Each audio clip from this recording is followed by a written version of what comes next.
En Bornholm, la geometría alcanza su nivel más pleno y más elevado. Posiblemente, los iniciados pudieron haber creado en su tiempo un calendario exacto. Y si eso fuera así, esta ventana indicaría el solsticio de verano.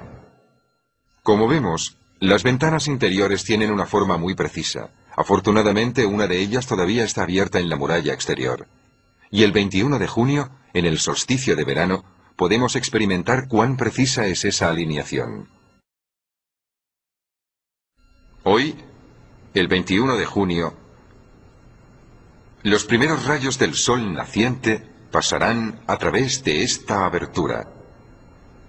Esa será una señal infalible del amanecer del día más largo y del comienzo del largo viaje del astro rey hacia el invierno.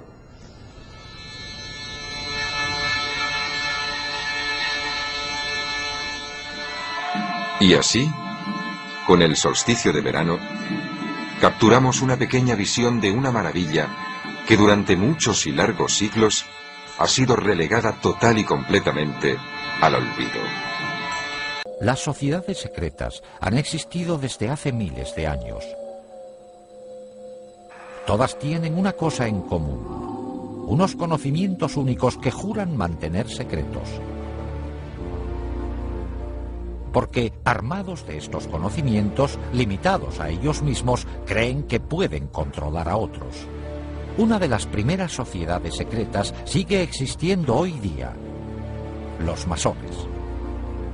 Se cree que sus orígenes se remontan al antiguo Egipto, cuando solo un gremio selecto de canteros poseía unos conocimientos matemáticos especiales para construir las pirámides. En toda su historia, los masones han mantenido secretos sus métodos para que solo ellos pudieran construir las grandes estructuras que siguen hoy en día en pie. Primero, las pirámides, y luego los grandes castillos y catedrales de Europa. Pero las sociedades secretas no se limitaban a los comerciantes. La palabra asesino tiene sus orígenes en una hermandad secreta de guerreros musulmanes chiíes que controlaban el norte de Siria en la época de las primeras cruzadas del siglo XI. Su especialidad: perfeccionar el arte de matar. La secta fue fundada por Hassan Sabbah, conocido como el Viejo del Monte, que gobernaba desde una fortaleza lejana. Hassan adoctrinó a sus discípulos en la promesa de que, si luchaban y morían por Alá, vivirían eternamente en el paraíso rodeados de placeres celestiales y terrenales. Empleaba la fuerza de la tortura y del asesinato para dar especial impacto a sus doctrinas y garantizar una total disciplina y devoción. Hassan daba hachís a sus fanáticos discípulos para provocarles una sensación de imbatibilidad antes de mandarles a misiones suicidas. Por eso, el nombre de asesino se derivó de la palabra hashashin, o fumador de hachís. En 1100, los asesinos contaban con más de 70.000 miembros fanáticos.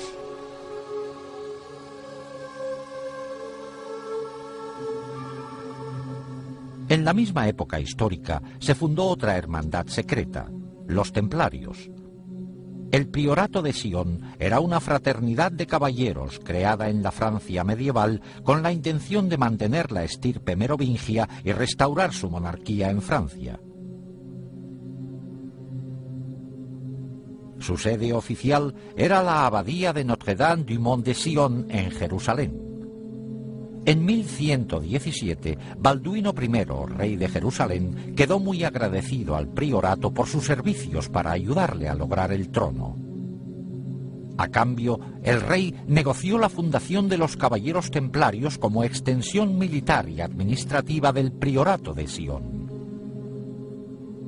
Los caballeros templarios se habían creado 10 años antes, con el fin de proteger a los peregrinos que se dirigían a la Tierra Santa. Durante su estancia en Oriente Próximo, los templarios entraron en contacto con los musulmanes, incluidos los asesinos. De hecho, después de las cruzadas, debido a los enemigos que tenían en común, los asesinos se refugiaron entre los templarios, dejando huella en los soldados cristianos de muchas de sus ideas fanáticas y destructivas. Con el tiempo, los templarios dejaron de ser una organización cristiana convencional y su doctrina y ritos secretos eran mucho más místicos, herejes y ocultistas.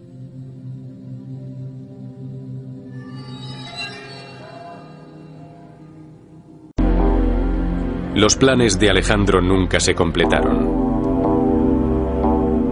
En junio del 232 a.C., durante una estancia en Babilonia, en el antiguo palacio de Nabucodonosor, el rey de 33 años enfermó de una fiebre y murió por causas desconocidas.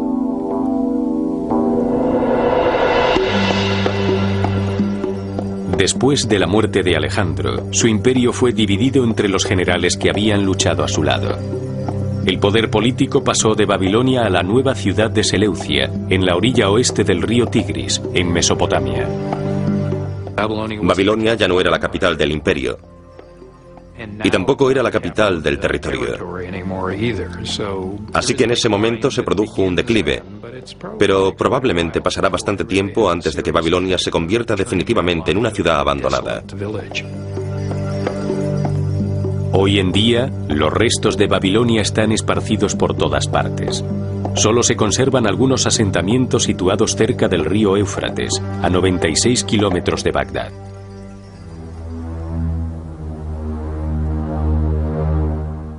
En los siguientes 900 años, Mesopotamia será gobernada por una serie de dinastías griegas y persas. Pero habrá una conquista que será realmente definitiva en la formación de lo que luego se convertirá en el país de Irak. Cualquier esfuerzo que hagas para que el Islam se extienda por el mundo, para convertirte en un mejor musulmán, para mejorar la situación de los musulmanes, se considera una yihad.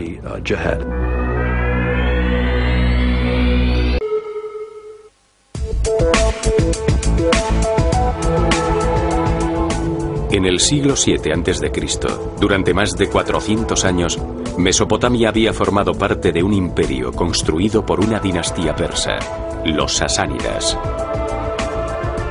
De hecho, estaba justo en el medio del extenso territorio de los sasánidas, que se extendía desde la India y Turquía hasta Irán, Siria y el Mar Rojo.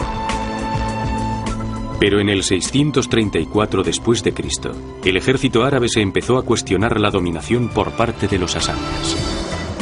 Como musulmanes, los árabes seguían una religión llamada Islam y creían que al luchar contra los sasánidas estaban sirviendo a Dios. La palabra utilizada para servir a Dios era yihad.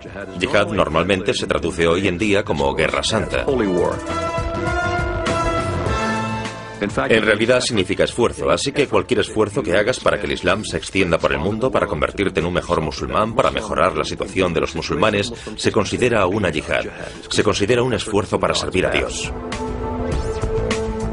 Según la tradición islámica, el profeta Mahoma es un mensajero de Dios, o de Alá. Para evitar que se le idolatrase, no se permitía ninguna imagen de él. Mahoma, un comerciante de la ciudad de la Meca, estaba bastante molesto con el tipo de negocios que se estaban haciendo a principios del siglo VII. El surgimiento del comercialismo había traído consigo un rechazo a los pobres y a los huérfanos, como solía llamarlos él. Así que decidió recluirse en unas cuevas que había alrededor de la Meca.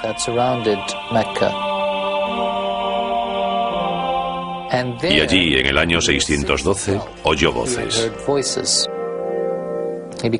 Estaba convencido de haber oído la voz del arcángel Gabriel, diciéndole que Dios le había elegido para ser su mensajero.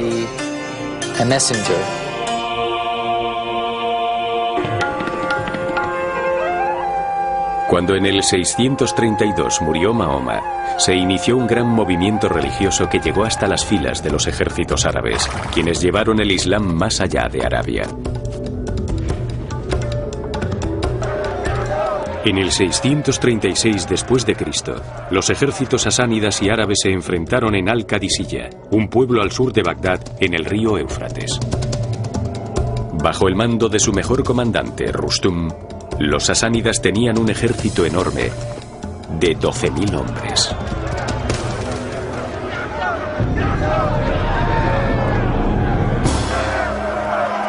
Los árabes eran 30 veces menos que los sasánidas, con un ejército de tan solo 4.000 hombres. Pero la creencia de que Alá estaba de su parte les daba fuerza. El líder árabe, Sa'd ibn Abi Waqqas, gritó: «Dios es grande», y ordenó a las tropas que atacasen.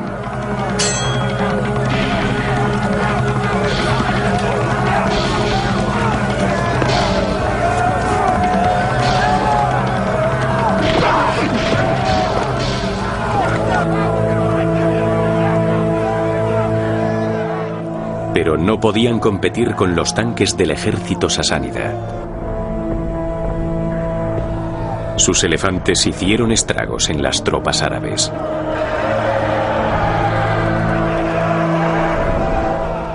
No sabían cómo enfrentarse a ellos. Fue muy difícil para todos.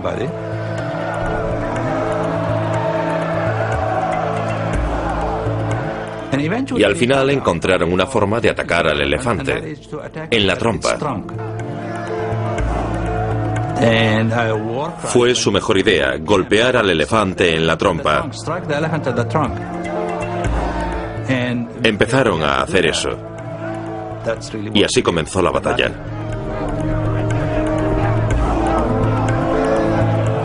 Al final del cuarto día de lucha sangrienta, 30.000 hombres habían muerto.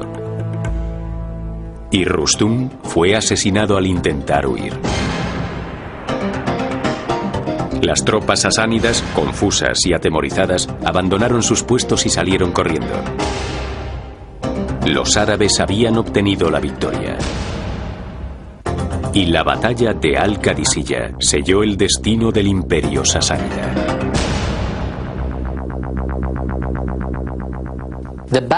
La base del imperio persa se había roto. Su ejército principal había sido derrotado en esta batalla. Y se abrieron más zonas de conquista para los árabes.